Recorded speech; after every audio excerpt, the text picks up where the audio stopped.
Favourites, underdogs, which one are you? Do you care? Not really, but That's what Chris Reno said. really, yeah. No, don't really care. But look, Bradford finished above us in the league, so we can't go in there thinking, oh, we're either or. It was close in the league, was a couple of points in the end. We've played them 3 times this year. We know that all 3 games have been hard fought, close games, and we expect nothing different for the next 2. Yeah, I mean, it has helped having that recent game that you mentioned earlier. Felt a bit like a playoff game. It feels like it's been a dress rehearsal for you as such. Yeah, certainly for the away game, because Valley Parade that day was full. It was their final home game for the season. It was the fire remembrance service, so the atmosphere was intense.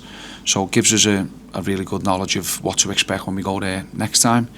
We play in front of a big crowd here every week or every other week, and on Saturday at 8 o'clock, there's going to be over 25,000 in, so the atmosphere in here will be excellent, and we have to try and get the energy levels right to increase the atmosphere if we can.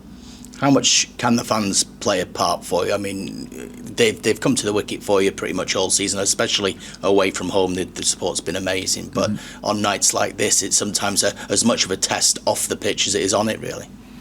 Yeah, as I say, they can be a big help. So we will feel as though over the 2 legs in the tie, there's going to be moments where it doesn't go your way, and when you're in them moments, it's important that everybody sticks together, and the fans are at the forefront of that. I thought they were excellent, even at the weekend against Luton. We were pushing to try and get the winner, and unfortunately we conceded one late on, but the support was right there, and I think the fans in general have appreciated how we've played this year, so hopefully we can reward that and go that next step. Are the playoffs a reset for you? Because we all sit there judging you every week, and highs, lows and wherefores. Does the form book effectively go back to zero at playoff level? To an extent, yeah, but I don't think there's need for a reset. I think we're focused on the job at hand. We know it is the game that we've been playing really well at. We know where we've been a threat, and we know how dangerous we can be when we perform well. And we've also got areas of the game that we can still tidy up on.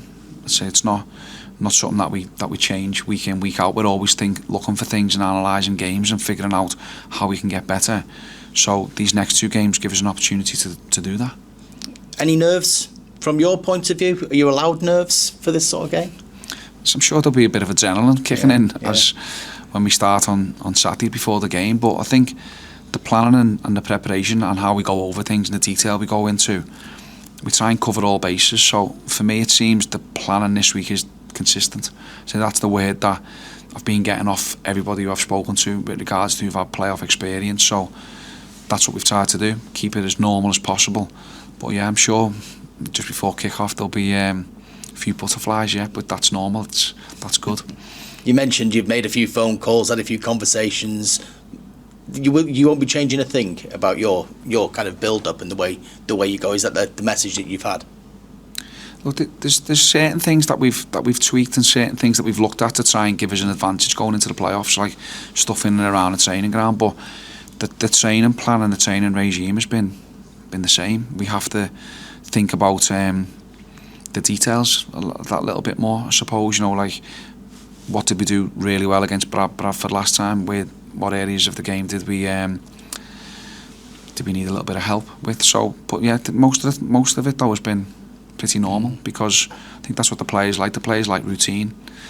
We make sure that we cover all bases like we do every week. So stick to the plan. Chris Reno talked about bringing the best version of Bolton Wanderers, and the best version of Bolton Wanderers has been pretty good this season, it's fair to say. I would say so, yeah. We've played some really good football. The data and the evidence backs that up. We do create chances. When we get it right defensively, we've got one of the best defensive records, one of the lowest XG against. So the best version of us is enough to challenge every team in this division, as we've proved. So that's what we need to do. We're coming up against a team who are really good. Bring our, I agree with what Chris says, yeah. Bring the best version of ourselves and see where it takes us. Just finally on Bradford, I mean, it's going to be a combative game. They've proved that over every time faced them this year. Is it a roll sleeves up job? Make sure you first match that that fight as such. Yeah, you've got to do both sides of the game. We look at that for all 3 games that we've played this season. They've been competitive, they've been physical, but also you've got to play your football. We don't want to just become a scrap, because that suits them more than it suits us. So spread out, pass the ball, fight and compete when we need to.